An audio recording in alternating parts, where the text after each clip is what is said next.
Let's get to the other big story of the day. We started with this. The Angels, kind of a perfect day.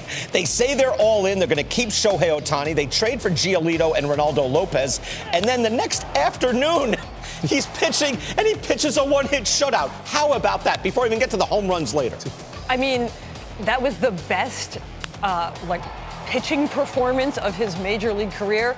Just by sort of game score, which is this all-encompassing pitching game metric. I think it was the 7th best pitching performance we've seen. He's got a 90 today, this year. And pitching hasn't even been his strong suit this season. He's been much better at the plate than he has been on the mound. The Angels are, this is what they had to have happen in some ways. You know what I mean? Like, they needed the best scenario, the validation best of the choice that they made. Their playoff odds, I wasn't totally sure how far back we wanted to take it. It had to be far enough in the season to be concerned, but close enough to where they are. So I went with just July 25th, like a week ago. 16.3% today. 22.6%. Playoff odds are going in the right direction. This is something we were talking about right before the show started. Not enough teams look at the trade deadline as a chance to change your fortunes for the better, not just sort of double down if you're already in postseason. Or dump or back up the truck and say, all right, so this didn't work. His pitching wasn't strong. That's what was alarming. We threw to that ball game yesterday. We did the show, threw to the ball game, and I was like, all right, the previous 3 starts for Ohtani, he'd given up 5 runs in each and every one of them, right? His ERA is over 7 in those.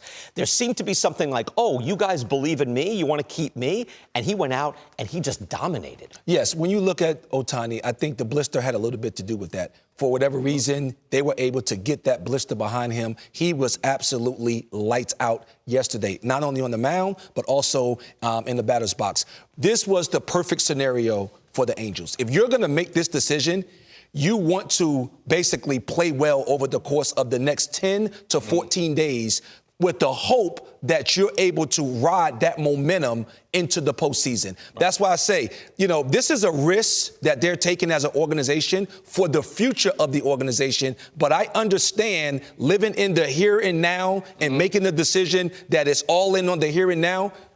We'll see how it plays out. You're on record. You don't like it, which is fine, right? This is not ruthlessly efficient baseball. Now, if I was in the clubhouse or the dugout, I would love it, Because my attention at that point would be more on the day to day. I'm speaking more from an executive standpoint. Long-term health. Long-term, success of your organization. I don't like it. Yeah, look, it was the best possible result. And Giolito goes tonight against the Blue Jays. Everything's turning their way. Can I just throw one quick thing in? How is Ohtani playing game 2? He throws a shutout. How is he playing game 2? Every time he does anything, the thing that I think is like, man, he's so busy. He's so busy. This is almost like watching Little League baseball. Like you're watching the best player. You pitch the whole game. It just seems exhausting to begin with. You're a manager, right? This was a true doubleheader. It's 20 minutes off, have a quick lunch, jump back out there. If you're managing Ohtani, do you sit him down and say, hey, big guy, take it easy. You threw 111 pitches. We're good for the day. Or do you say, yeah, go out there and ride it out in DH? Well, I think it's hard when you make the decision that they made. When you make the decision to go all in, you're all in and everybody is all in. You're going to rest when the season's over. So at this point, Ohtani is the aircraft carrier, and I tell you what, he better be ready to tee it up every day.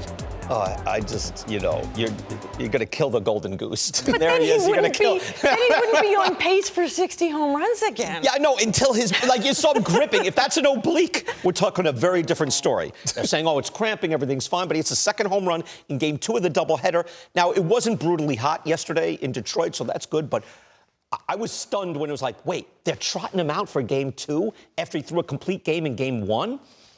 He did it. There's a cost.